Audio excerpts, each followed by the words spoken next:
Puy-de-Dôme, 1er août 1914. C'était une journée comme les autres, ou du moins, c'est ce que nous croyons. Ce matin-là, le soleil réchauffait les pavés de la place du village, et les rumeurs allaient bon train.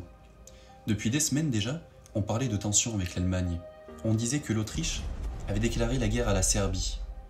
Mais ici, loin des grandes villes, qui aurait pu croire que ça nous concernerait autant?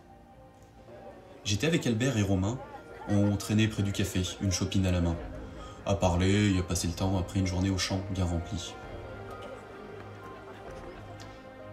Il devait être presque 16 heures quand on a appris la nouvelle. Des ouvriers qui travaillaient autour de la mairie sont rentrés dans le café pour nous dire que la mobilisation était déclarée. Sur ces mots, on s'est tous précipités à la mairie, laissant le café vide. Ça devait être la première fois qu'il était désert en plus de 20 ans. En arrivant devant la mairie, le maire était accompagné de 2 gendarmes. Il venait de finir de coller les affiches de la mobilisation. À ce moment-là, en nous voyant, le maire prit la parole et enjoignit tout homme de 20 ans à 38 ans à rejoindre la caserne militaire dès demain matin. Alors bon, vous imaginez bien, nous, les jeunes, on était fiers, excités même, et moi le premier. On se voyait déjà marcher dans Berlin, fêter notre victoire d'ici quelques semaines. L'Allemagne, on se disait, on va lui régler son compte vite fait. Cependant, les anciens du village, eux, gardaient un silence pesant. Certains, comme mon père, avaient connu la débâcle de 1870 face à la Prusse, et qui avait conduit ensuite à l'unification de l'Empire allemand. Ils savaient ce que c'était, eux, la guerre, et le poids de la défaite. Ils nous regardaient mais ne disaient rien. Leurs yeux suffisaient à comprendre qu'ils ne partageaient pas du tout notre enthousiasme. Le lendemain, soit le 2 août, la place était noire de monde. Les femmes retenaient leurs larmes et les mères serraient leurs fils, comme si elles sentaient déjà que certains ne reviendraient jamais. Quant à moi, ma mère était restée à la maison. Souffrante, elle n'avait pas eu la force de m'accompagner. Elle s'est levée et m'a pris dans ses bras. Après quelques derniers échanges, je suis parti avec ma femme et mon père. Sur la place, mon paternel s'est contenté d'un regard, un hochement de tête, comme pour me dire que désormais, j'étais un homme, et seul, face à mes responsabilités.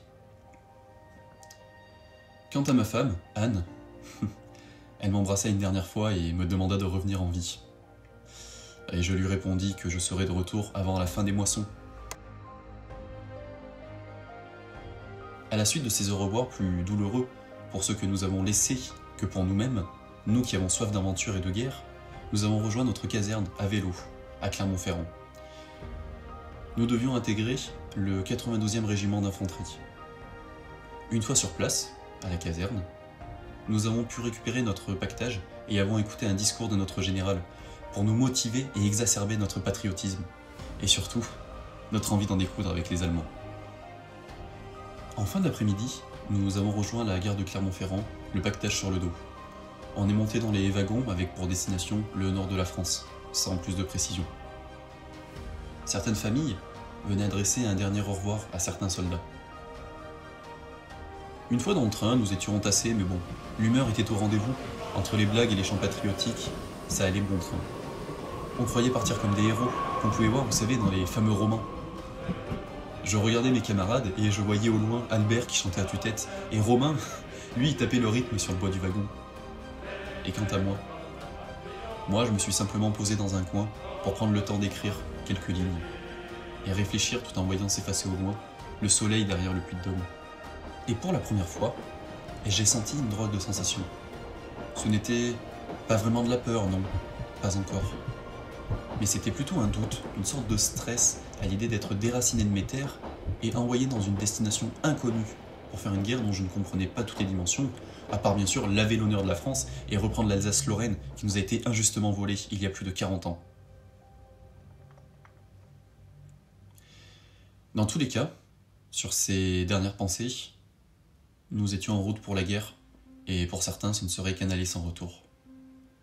Je regardais mes camarades autour de moi, et à cet instant, je ne pouvais pas m'imaginer que dans ce wagon, en moins de quelques semaines, plus d'un quart serait déjà pas de retour. Et les 3/4 ne reviendront jamais chez eux à la fin de cette guerre. Quant aux survivants, ils vont rester marqués à vie et pour certains vont rester plongés dans la folie. Cependant, je reste néanmoins confiant dans cette guerre, que je crois et que nous croyons rapide et une victoire éclatante grâce à nos armées. Sur cette dernière phrase, je vais retrouver mes camarades et quant à vous, je vous dis à la semaine prochaine.